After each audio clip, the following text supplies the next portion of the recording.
flora primarily because of their power of because of their. So they are asking the reason why angiosperms are greatest in the population on our land. So इसका reason हम find out करते हैं. So first option is power of adaptability in diverse habitat. कह रहे हैं कि कोई सा भी environment हो, चाहे ज्यादा गर्मी हो, सर्दी हो, टेम्परेचर ज्यादा हो, कम हो, मिनरल्स वगैरह डिफरेंट हो या ना हो, वाटर की जो अवेलेबिलिटी है ये कम हो या ज्यादा हो, तो ये अडेप्ट करेंगे. ये मुझे ठीक लगता है बिकॉज हमने पढ़ा कि समटाइम जो प्लांट्स है वो कैम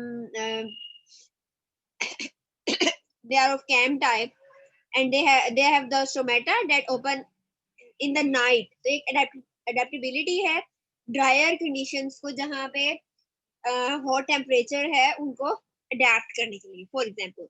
एंड अगेन हमने ये भी पढ़ा कि इसके अलावा और भी चीजें होती हैं, जैसे कैक्टस है, they adapt in desert environment etc.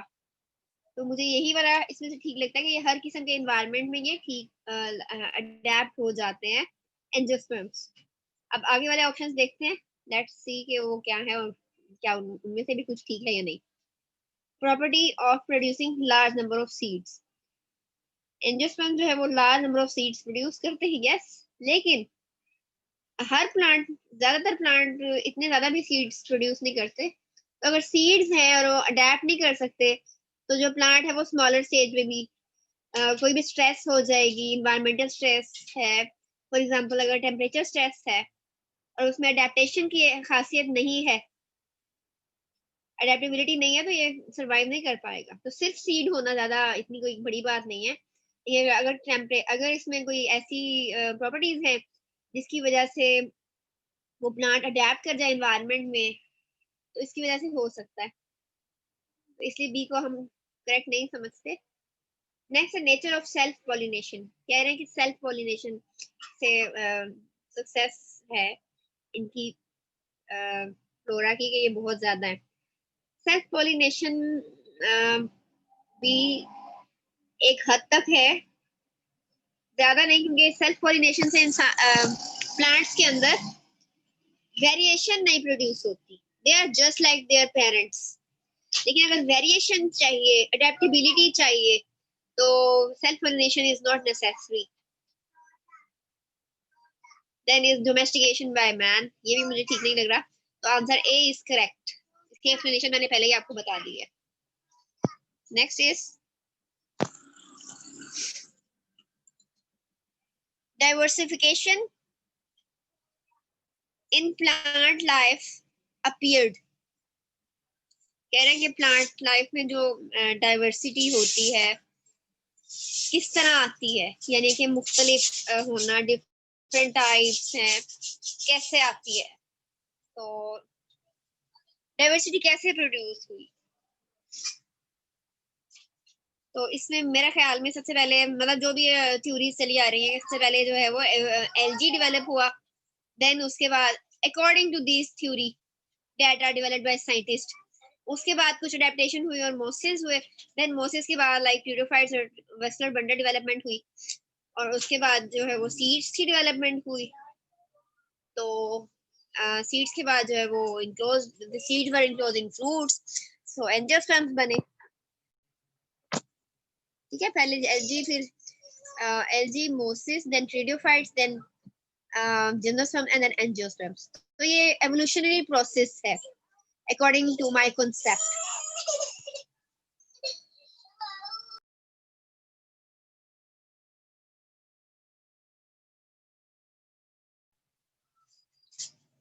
So diversification in plant life appeared due to long periods of evolutionary changes. I think A option is seems to be correct. तो इसमें एक और ऑप्शन है that is saying due to abrupt changes. नहीं, abrupt changes की वजह से direct थोड़ी बहुत तो आ सकती हैं, कि विद इन वन स्पीशी किसी के पत्ते ज्यादा बड़े हो गए या व्हाटएवर, लेकिन इस हद तक जो डाइवर्सिफिकेशन हम स्टडी कर रहे हैं फॉर प्लांट्स इस तरह से नहीं आ सकती. Then it is saying suddenly on earth. I think it is also wrong.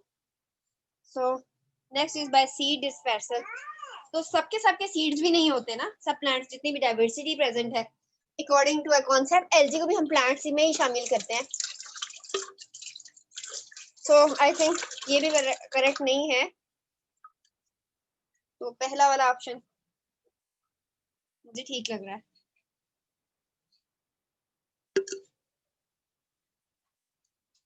Then next is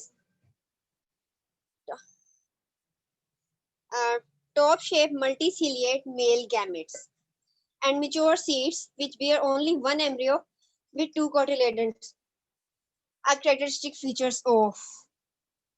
अब आपको पता है कि सीलिएटेड जो है वो मल्टीसिलिएटेड मेल गैमेट्स हमने एक प्लांट के बारे में पढ़े थे. यहाँ से एक निशानी आपको याद ही होगी, साइकस. तो यहाँ पे वही आएगा साइकस. बाकी जो भी इसके आगे कैरेक्टरिस्टिक्स दी हुई है वो आप लोग याद कर सकते हैं साइकस से related.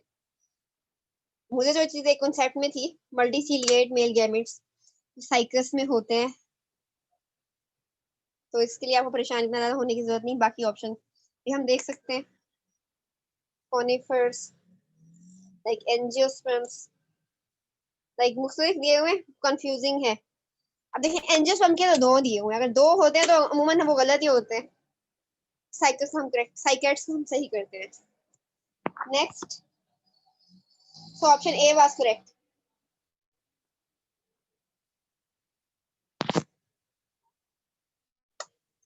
Okay. So ectoploic siphonostele is found in. तो जब मैं नोट्स प्रोवाइड करूंगी तो इसमें मैंने इसकी डायग्राम में बनाई है कि ectoploic siphonostele होता क्या है. एक्चुअली इसमें होता ही है कि दरमियान जब हम वेस्कुलर बंडल देखते हैं तो स्टील में दरमियान में पिप होती है and then xylem and then it is surrounded by phloem. यानी कि फ्लोएम जो सबसे बाहर है और सबसे अंदर क्या है, पिप. तो एक डिफरेंट स्ट्रक्चर है जिसे हम कहते हैं ectoploic siphonostele. ये जो हमारे माइंड में है ना एक स्टील का स्ट्रक्चर, उससे बहुत मुख्तलिफ है. आउटर मोस्ट जो है इसमें फ्लोएम है, अंदर में सबसे अंदर पिप है. इसकी डायग्राम भी मुझे मिल गई थी जो कि मैंने आप लोगों को भेजनी है. अब जो नोट्स प्रोवाइड करूंगी उसमें मैंने डाली हुई है. और ये प्रॉपर्टी किसकी है, इन दो प्लांट्स की, जो फर्स्ट नंबर पे इन्होंने दिए हुए हैं, Osmunda and Equisetum. Yeah, I think to remember for yourself.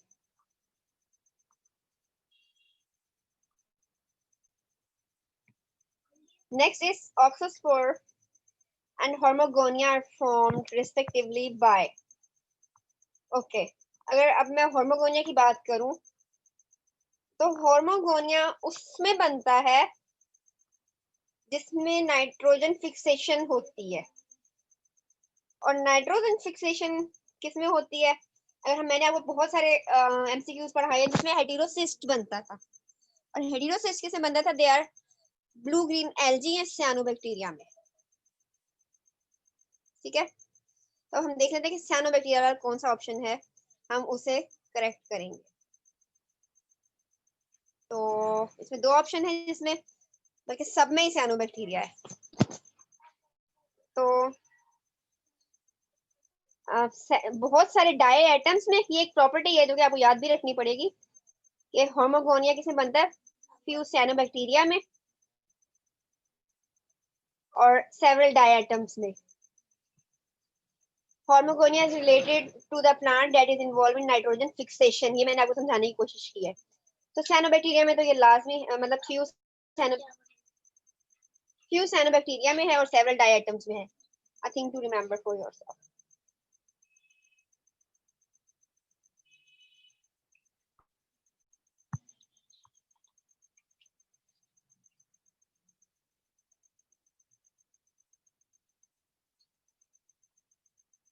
Then they are asking about in moss the sporophyte. तो हमने ये बहुत दफा पढ़ा है कि मोस का जो स्पोरोफाइट है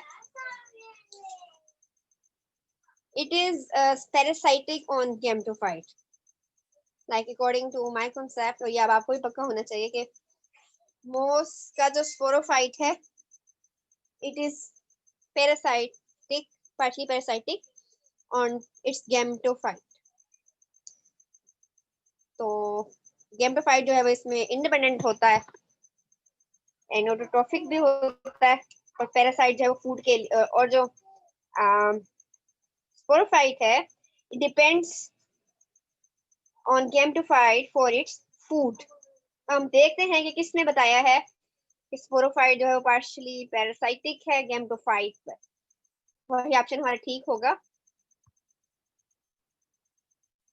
So first है manufactured food, no it does not as well as for gametophyte। यानी इतना इसमें इसने ये बताने की कोशिश की है कि स्पोरोफाइट इतना इंडिपेंडेंट हो सकता है कि खुद को भी सपोर्ट करे और गैमेटोफाइट को भी सपोर्ट करे। नो, ये ऑप्शन यहीं पे गलत हो गया, इसको पैरासाइटिक होना है, उसको हम ठीक करेंगे। बी है is partially parasitic on the gametophyte.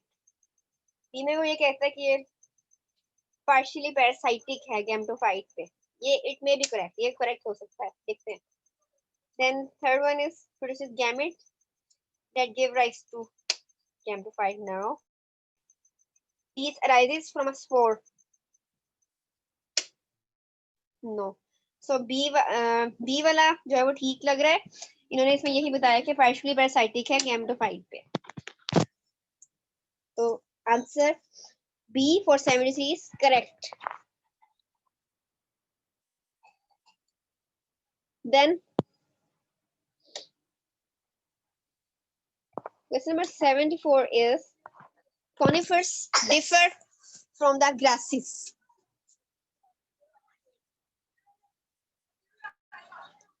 so why they are asking why conifers differ from the grasses। तो हमारे माइंड में ये होना चाहिए कि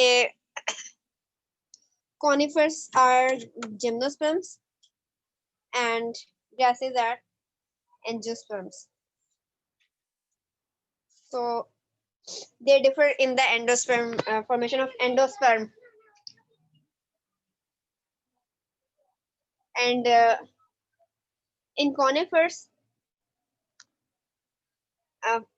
before fertilization endosperm is formed। इस concept को जो हम लेके चलते हैं, और भी बहुत सारी चीजें होती हैं, लेकिन अगर हम इसमें ये देखें तो इसमें यही काम आएगा कि कॉनिफर्स में एंडोस्पर्म टिश्यू है वो पहले बन जाता है फर्टिलाइजेशन से पहले। बहुत सारे डिफरेंसेस और भी हमें पता है, लेकिन चलिए भी आप देखते हैं हमारा कौन सा वाला ठीक है।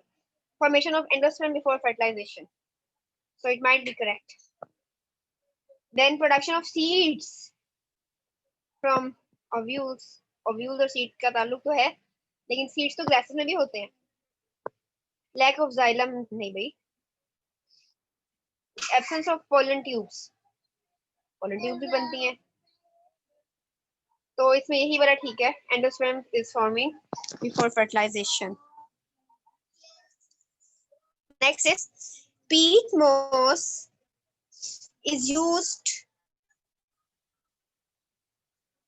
as a packing material for sending flowers and plants, live plants to distinct places because कह रहे हैं कि जो peat moss है ये यूज होता है जब हम किसी को पौधे फूल या लाइव प्लांट सेंड करते हैं दूर दूर की जगहों पे। why it is using so। अब peat moss के बारे में आप एक कॉन्सेप्ट बना लें अपना कि peat moss क्यों यूज होता है, because it is hygroscopic. Hygroscopic वो होता है जो कि मॉइस्चर को अपने अंदर रिटेन करता है, नमी को या वाटर कंटेंट को कंजर्व करके रखता है। इससे क्या होगा कि जो चीज हम इसके अंदर सेव करेंगे उसका मॉइस्चर भी कंजर्व रहेगा, वो ड्राई नहीं होगा, ड्राई से या विल्ट नहीं होगा, और विल्टिंग से क्या होता है पौधे की डेथ हो जाती है। तो फॉर सर्टेन टाइम पीरियड जब भी अगर मॉइस्चर को ह्यूमिडिटी को पैक करके रखेगा, जाने नहीं देगा, पौधे को विल्ट नहीं करने देगा और सिर्फ पौधे की डेथ नहीं होगी, पौधा या फ्लावर्स। इसी हालत में, सही हालत में, लाइव हालत में, they can be transported to distant places by help of peat moss। मेरे ख्याल से इतनी डेफिनेशन इसके लिए काफी है। चलिए हम देखते हैं कि हमारे पास क्या ऑप्शन है, हम कौन सा ठीक कर सकते हैं। Let's see. तो वैसे इतनी तसल्ली के बाद मुझे आप लोगों से पूछने थे कौन सा वाला ठीक होगा। होना तो वैसे यही चाहिए कि कॉन्सेप्ट मैं बताऊं और आंसर आप लोग बताएं, लेकिन चले। Is serve as a disinfectant. Disinfectant वो होता है जो जैसे जस्ट लाइक अ स्प्रे जो कि इन्फेक्शन से या जर्म्स वगैरह से बचाता है, स्टेराइल करता है चीजों को। तो ये नहीं, इसमें ये नहीं आ रहा।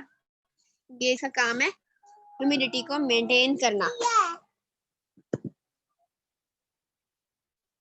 Then it is easily available. कोई भी चीज इजीली अवेलेबल हो सकती है, उसका फायदा भी तो सोचें।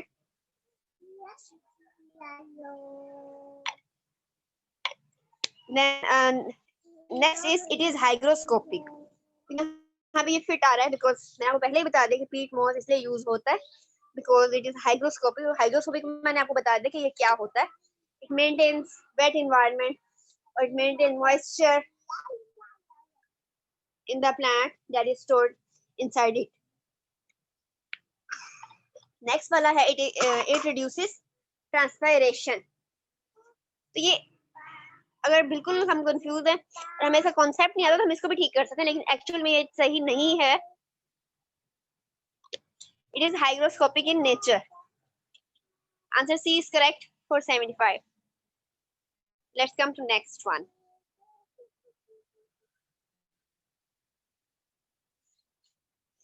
In a prothallus of vascular cryptogam, the antherozoid and eggs mature at different times।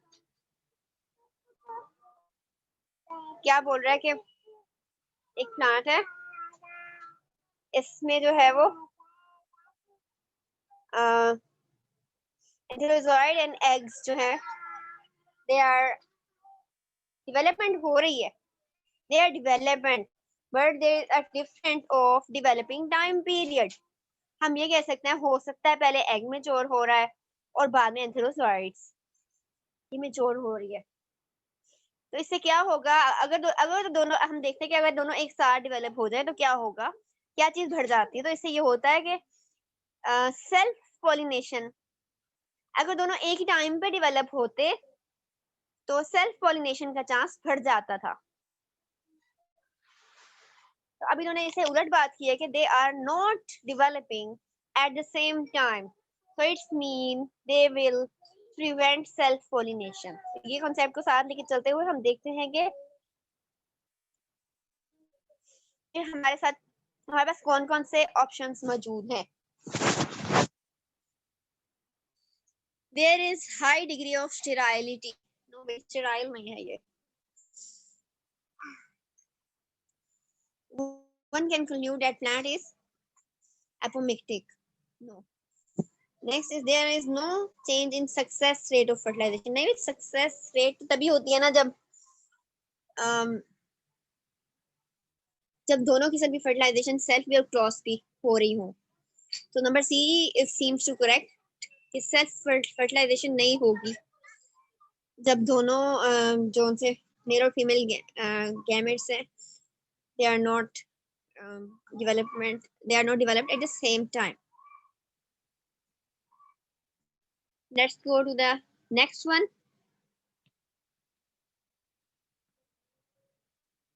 Okay, if you are asked to classify the various algae into distinct group, which of the following factors you should choose। अब ये हमसे पूछ रहे हैं, हम LG को classify करना चाहते हैं मुख्तलिफ ग्रुप्स में, तो कौन से वाले फैक्टर्स को हम चूज करेंगे। अब हमें पता है कि सबसे डिस्टिंक्ट जो कैरेक्टर है उनके कलर्स हैं। ठीक है, कलर्स ज्यादा डिस्टिंक्ट हैं, ग्रीन है, रेड एलजी है, ब्लू ग्रीन है, गोल्डन ब्राउन है। तो भाई उसी को कर लेते हैं। इतनी वेरिएशन है इनके कलर्स में ही कि आसानी होगी कि हम कलर्स पे ही कर लें। बाकी जो इतनी ज़्यादा डिटेल में जाने की इतनी भी ज़रूरत नहीं है, क्योंकि वो कॉमन कैरेक्टरिस्टिक बहुत ज़्यादा हो जाती है। जितनी वेरिएशन कलर में है, हमने पढ़ ली। मेरे ख़्याल से उसी को बेसिस हम बनाएँगे। पिगमेंट्स, तो इनके आंसर्स को देखते हैं कि इन्होंने क्या किया। Nature of stored food materials in the cell. I think ये भी हो सकता है, लेकिन इतना ज़्यादा नहीं हो सकता। कॉमन भी होते हैं कि 2-3 क्लासेस में एक ही स्टोरिंग फूड मटेरियल चल रहा होता है। Next, structure organization of thallus. Like it is not more distinct than chemical composition of cell wall. ये भी इतना कोई फर्क, इतना ज्यादा फर्क नहीं होता। होता है फर्क, लेकिन इतना ज्यादा नहीं होता कि हर क्लास में मुख्तलिफ हो जाए। Then next is type of pigments present in the cell. तो इसकी बेसिस पे हम कर सकते हैं कौन कौन से pigments present है। तो the answer D is correct for this one. Next is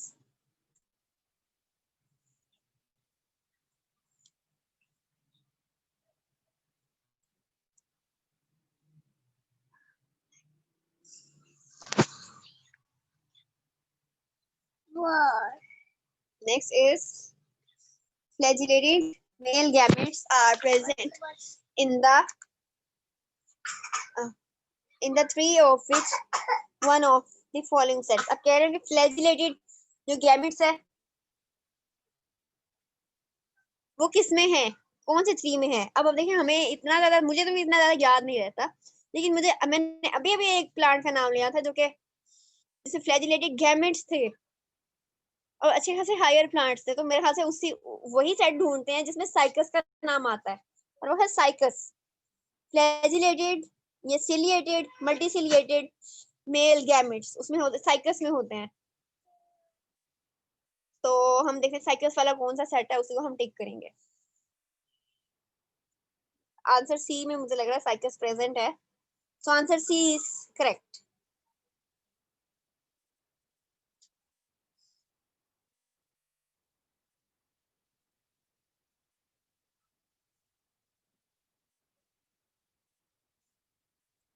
Next,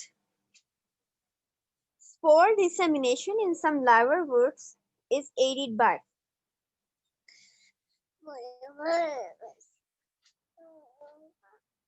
कह रहे हैं कि स्पोर डिस्पर्सल जो होती है लाइवरवर्ट्स में कैसे होती है, कि कौन सी किस्म के सेल्स होते हैं जो इसको हेल्प आउट करते हैं।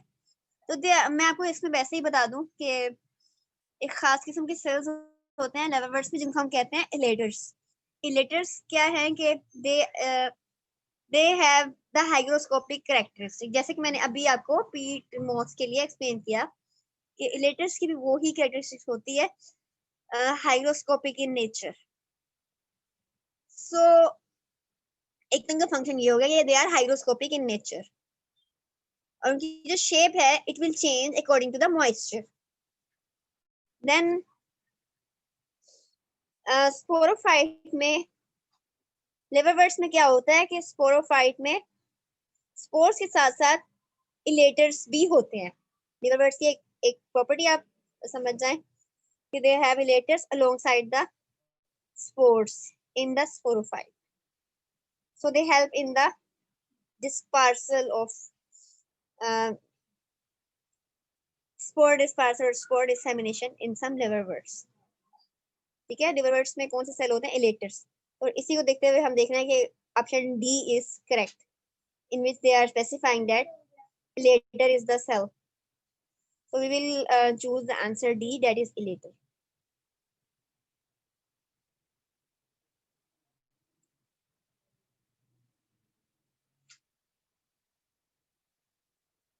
Next is, in gymnosperms the pollen chamber represents,